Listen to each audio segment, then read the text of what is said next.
Бүгін саяси қуғын-сүргін және ашаршылық құрбандарын еске алу күні. 20 ғасырдың 1920-1950 жылдарындағы саяси қуғын-сүргін зобалаңы халқымыздың тарихындағы қасіретті, әлі де дұрыс зерттелмеген кезең. Зұлмат жылдарда қазақ жеріне КСРО-ның түкпір-түкпірінен 5 миллионнан астам адам жер аударылды. 100 мыңға жуық азаматымыз қуғын-сүргінге ұшырап, 25 мыңнан астамы ату жазасына кесілді. Ашаршылық құрбандарының санын зерттеушілер миллионнан 4 миллион адамға дейін деп бағалайды. Бүгін біз ашаршылық жылдарында аштыққа ұшырағандарды, сондай-ақ туған жерінен кетуге мәжбүр болғандарды да еске аламыз. Сол жылдардағы орасан зор адам шығыны мен тағдыр тауқыметі әрбір азаматтың жүрегіне жара салды. Қабден Смағұлов атамыз да адамдардың аштан қырылғаны әлі көз алдымда. Ол кездегі аш болғанымызды ешқашан ұмытпаймын дейді. Ол вақытта көп адамдар өлді. Балаларын жегендер де болды. Айтып берсең көп. Ауылдан ағылды. Ауылда белдеуде бұзау қалмасын деп той калаша күнде күн болды. Соны түгел ауылдағылар қайтеді енді аш. Қолындағы бір сиырын бір қойын алып барғаннан кейін жаяу жалпы қалаға шұбырған ғой.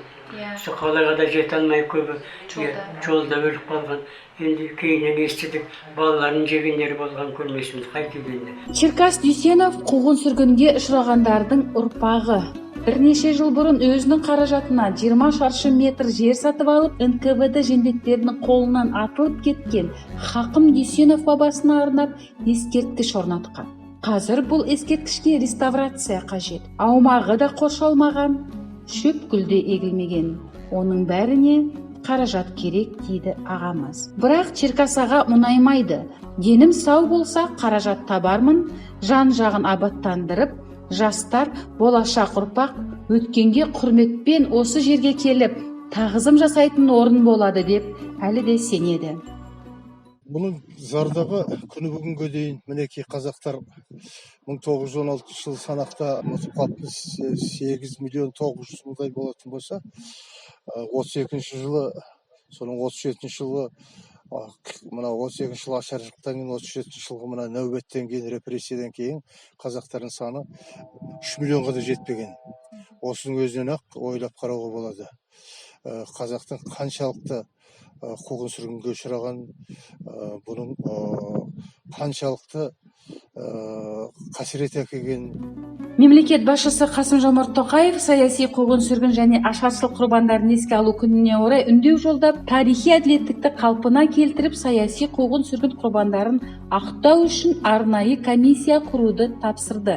Әзірше президенттің комиссия құру жөніндегі бастамасы әділдікті қалпына келтірудің тағы бір қадамы. Негізі қазақ жерінде 11 гулаг лагері құрылған. Ол Алжир, Карлаг, Дальний, Степной, Песчаный, Камышлак, Ақтөбе, Жезқазған, Петропавл, Кингир және Өскемен концлагері. Осының бәрі ұзақ жылдар бойы қоғамда қорқыныш, жетімсіздік, мемлекетке деген сенімсіздік атмосферасын құрды. Отанын сатқандар әйелдерінің Ақмола лагері Алжир сол жылдардағы қатыгездіктің қара таңбасы. Мұнда саяси тұтқындардың жақын туыстары, әйелдері мен балалары қамалды.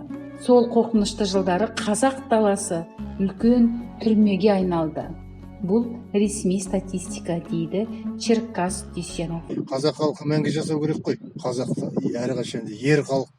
Қазақ деген оққан халық, қазақ деген білімді халық, қазақ деген намысты халық. Енді біраз тәрбие беріп, жастарға намысын оятса, нағыз ұлттық мінезімізді, ұлттық өз рухымызды тәрбиелесек, келесі жастар осы алға алып шығады деп ойлаймын. Меніңше бізге тарихи әділдікті орнатып, сталиндік тұйықтан шығу керек. Қызыл террор жылдарында қайтыс болған әрбір адамның аты ақталу керек.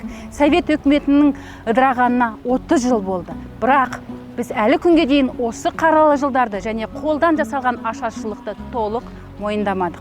Мен үшін большевиктер саясатынан құрбан болған әрбір қазақ тағдыры өмір бойы жүректе қалатын мәңгілік отбасылық трагедия. Бірде бір өркениетті мемлекет өз тарихында саяси қуғын-сүргін құрбандарын еске алу күнін атап өтпейді. Бірде бір өкімет ұлт зиялысын, мемлекет азаматтарын, ақылды және озық бөлігін өлімге қимайды. Біздің борышымыз мұндай қайғылы оқиғаға болашақта ешқашан жол бермеу. Жанар Жахат, Нұрсұлу Алигулова, Азамат Тұрысбек, Аягоз Реал ТВ.